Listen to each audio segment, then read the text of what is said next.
Voter अधिकार यात्रा को लेकर जमकर बरसे भाजपा पंचायती राज प्रकोष्ठ के प्रदेश व संयोजक।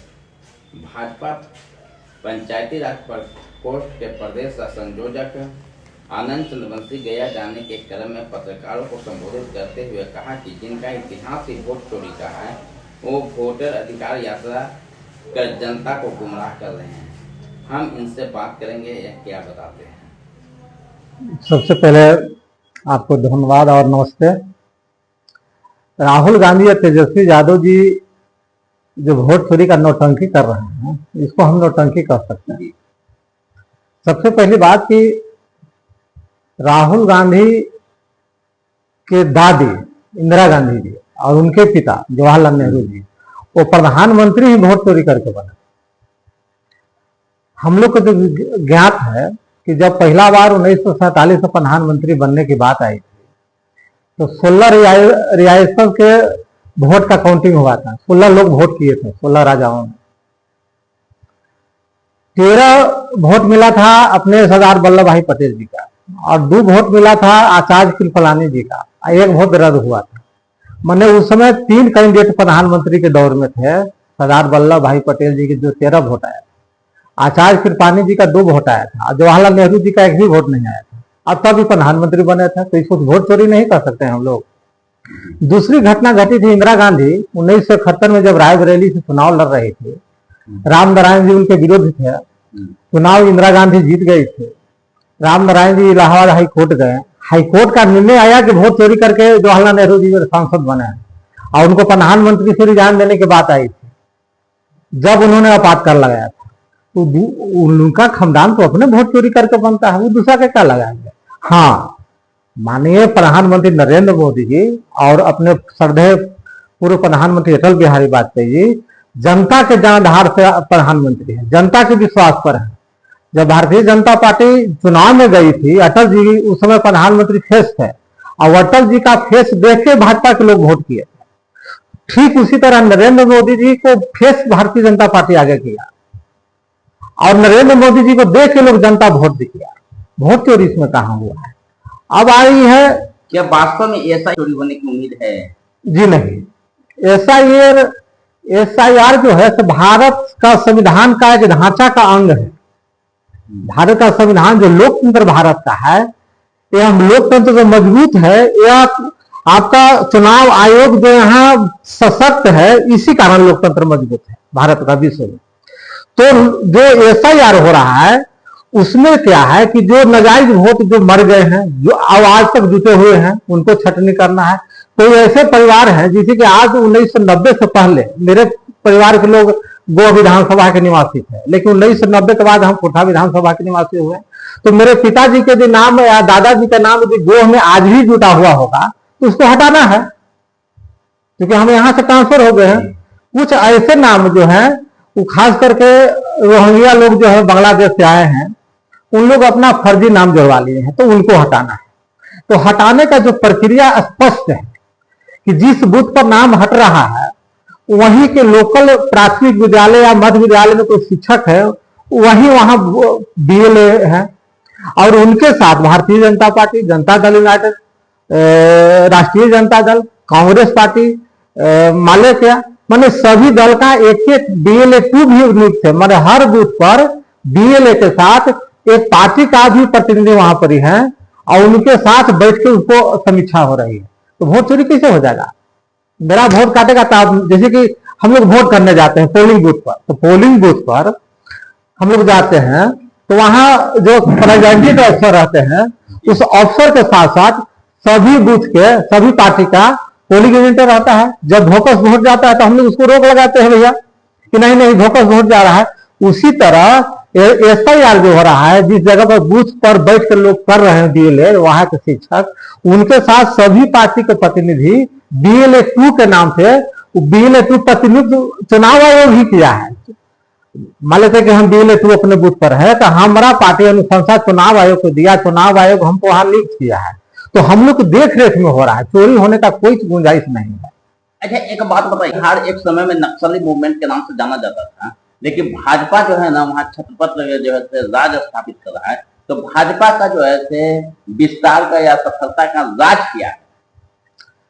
सबसे पहली तो बात है कि जहां नक्सली हैं वह कहूं न कहूं अज्ञानता का शिकार है।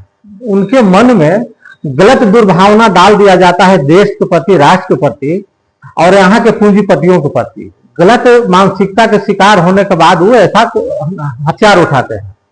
जो जहां जहां भारतीय जनता पार्टी का प्रवेश हुआ है वहां वहां उन लोग को उचित शिक्षा, उचित मार्गदर्शन मिला, उचित उनको सुख सुविधा रहने से मिला, उन लोग को परिवार के पढ़ाई लिखाने करने का उचित सुविधा मिला।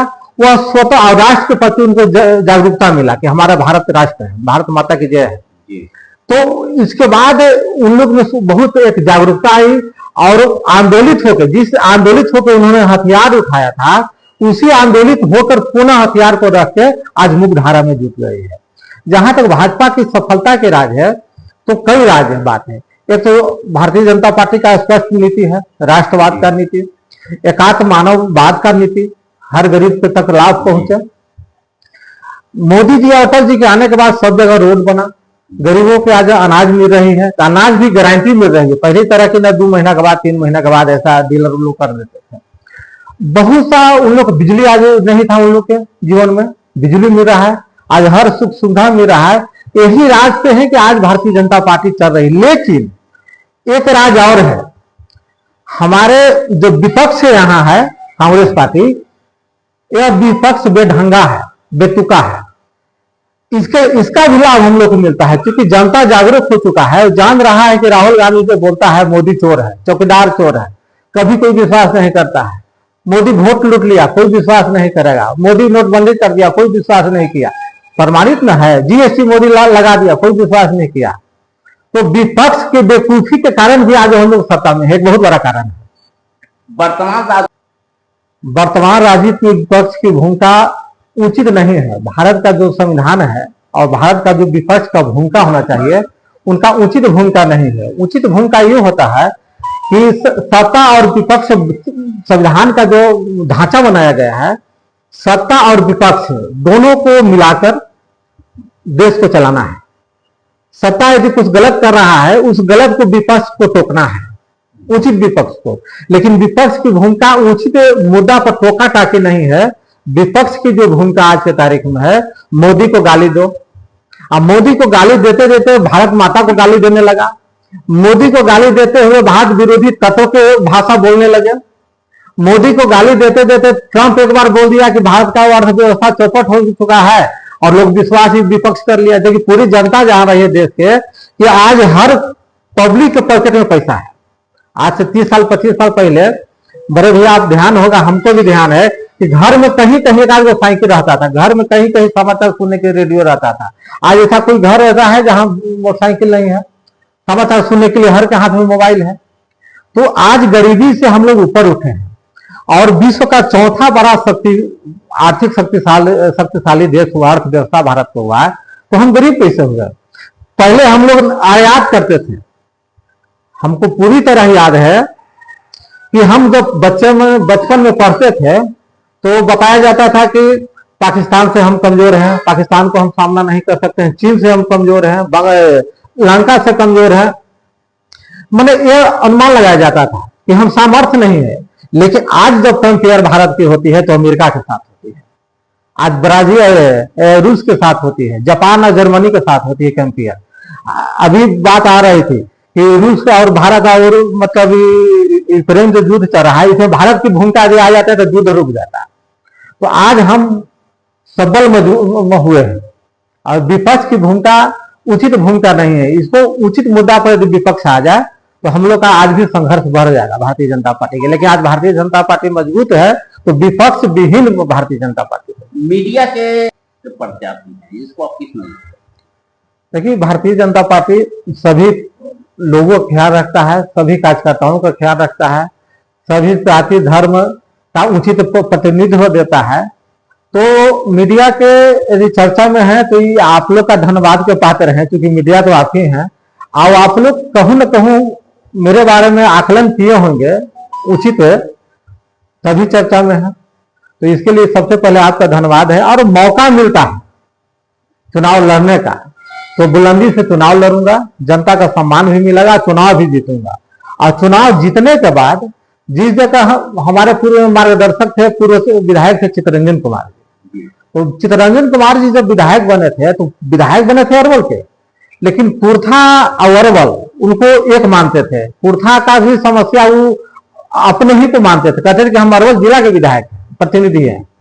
तो उसी तरह यदि मौका मिलता है तो हम लोग भी पुरथा हो, अरवल हो या अन्य जगह के कार्यकर्ता हो, सबका ख्याल रखेंगे, सबकी चिंता करेंगे। बारे में आपका क्या कहना है? वह एक बहुत अच्छा विधानसभा है, वहाँ के लोग नागरिक बहुत सबल हैं, बुद्धिजीवी हैं और सूझबूझ वाले हैं।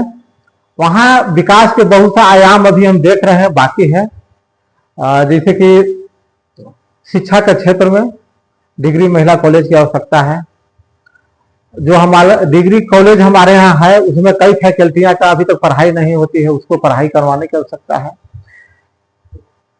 एमए का पढ़ाई, पीजी का मतलब सुविधा अरवल जिला में नहीं है। ऐसी बहुत सा फैकल्टियां हैं। मेडिकल कॉलेज की जरूरत है, रामा सेंटर की जरूरत है। और किसान के लिए जो सोन नहर चला है, सोन बितरनी जो चला है, 12 बितरनियां हैं, 12 बितरनिया का पक्कीकरण की आवश्यकता है। क्योंकि जब जब सोन का पानी आती है धान के सीजन में, तो चाहे वो अंतिम छोर तक नहीं पहुंच रहा है, जहां कहीं न कहीं कट के कारण पानी बह जा रही है, पानी की बर्बादी हो रही है। तो हम लोग यदि विधायक बनते हैं तो सबसे पहले किसानों की चिंता करेंगे। अब जितने भी सोन बैतरनी नहर है, पुनपुन हमीरनगर से भी अभी तक जो बराज बना है उसका भी आगे तक सृजन नहीं हुआ है। तो हमीरनगर बराज को सृजन आगे तक कराना, कुर्था तक पानी लाना। और जो सोन नहर है उसकी छोटी छोटी जो बैतरनी है, छोटी बैतरनी, छोटी नहर, उसको पक्कीकरण कराना, सुलिस गेट लगाना बहुत जरूरी है किसानों के। नागमणि जी का जो है से इसको लेकर के आप क्या कहेंगे? देखिए, नागमणि जी हम लोग का अभिभावक तुल्य भी है, बहुत उम्र में ज्यादा है। उनके प्रति प्रतिक्रिया देना तो हम नहीं दे पाएंगे, लेकिन जनता में एक आम भावना है कि भारतीय जनता पार्टी में बहुत पहले भी थी, वाजपेयी जी के सरकार में ही भारतीय जनता पार्टी में थे। हमको ध्यान में है कि उस समय राज्यसभा सांसद के नाते थे और मंत्री भी थे भारत सरकार में। लेकिन फिर किसी न किसी कारणवश वो अन्य पार्टियां में चले गए हैं और फिर भारतीय जनता पार्टी आ गए, तो स्वागत है। लेकिन कब तक टिकट यदि उनको नहीं मिलेगा तो हमको तो नहीं लगता है कि फिर रुक पाएंगे। बाकी उनकी ये आत्मा में कौन जान रहा है। मतलब आपके समझ से जो है ना, हाँ, टिकट के लिए ही जो है, हाँ, 3-4 नेता हम लोग जिले में मानते हैं, अपने जिला में है, जो भ्रमणशील है, भ्रमण करते रहते हैं सब पार्टी में। तो देखिए, अब उसमें तो ज्यादा कहना उचित भी नहीं होगा। पिछला विधानसभा चुनाव जो कारण कुछ भी नहीं हो सकता है, और कारण यदि होगा तो कहीं न कहीं हम कार्यकर्ता मन से नहीं लगे थे। हम यही कहते कहे मन से लग जाते तो हम उस चुनाव भी जीत जाते। कहीं न कहीं कुछ कारण रह गई थी, उसको इस बार ऐसा नहीं होने देंगे। बीते दिन जो है आपको एक भाजपा का बहुत बड़ा जिम्मेदारी मिला है, इसको क्या आप निर्वाह? जरूर, जो भारतीय जनता पार्टी हमको पंचायती राज प्रकोष्ठ का पूरे प्रदेश का सह संयोजक बनाकर मेरे ऊपर एक आभार दिया है, विश्वास व्यक्त किया है, मैं उसको निर्वहन करूंगा। और मुंगेर प्रमंडल में 6 जिला आते हैं, उस 6 जिला का हम भ्रमण करके पार्टी में जिस समाज से हम आते हैं उस समाज में तो अति पिछड़ा पैठ बनाएंगे ही। पंचायती राज का जो हमको अनुभव है, हम 5 साल जिला परिषद रहते हुए जो अनुभव प्राप्त किए हैं, उस अनुभव से पंचायती राज व्यवस्था में जो निचला कड़ी है, राज सत्ता आने में बहुत बड़ा उनका भूमिका होता है। उस भूमिका को हम लोग वहां बेहतर तरीके से निभाने का प्रयास करें। यह नहीं कहा जा सकता है कि आपको जो है ना अरवल जिला या जो है विधानसभा क्षेत्र के जो है उम्मीदवार की पहली कड़ी है? हो सकता है पार्टी किसी बड़ा मैदान में कूदने के पहले छोटा छोटा प्रतियोगिता में भेज रही हो, ये भी हो सकता है। आपका परिचय क्या है? मेरा आनंद कुमार चंद्रवंशी नाम हुआ, पूर्व जिला पार्षद हुए, भारतीय जनता पार्टी के विभिन्न पद पर रहे हैं, जिला अध्यक्ष अति पिछड़ा कर रहे हैं, जिला सदस्यता प्रभारी 2 बार रहे हैं, जिला का महामंत्री रहे हैं, जिला का उपाध्यक्ष रहे हैं, प्रदेश के कार्य समिति रहे हैं और अभी पंचायती राज प्रकोष्ठ के प्रदेश का सह संयोजक।